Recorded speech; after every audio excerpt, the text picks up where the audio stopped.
46 anyos sa babae, dakop sa entrapment operation matapos mangutang gamit ang pangaran asinlitrato kaniba sa social media. Uya ang report.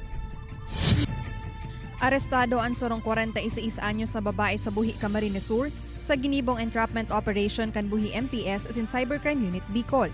Basado sa report, naggibo ang suspect ng peking account sa social media gamit ang pangaran asinlitrato kan sorong 27 anyos sa babae gikan sa Barangay Santa Elena, Buhi.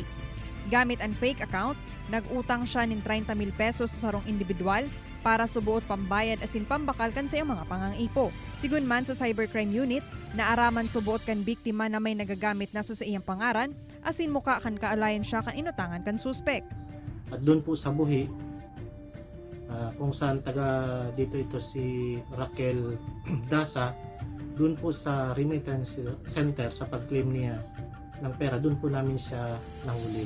Ang suspetsyado na hampang sa RA 10175 o Computer-Related Identity Theft. Sa presente, nasa kusudian na inikan Buhi MPS para sa magkakanigong disposisyon. Pagiramduman kan mga otoridad sa publiko, Ang paggamit po ng picture o larawan ng iba, ito po ay bawal ayon po sa Republic Act 10175. Ito po ay may kaukulang parusa.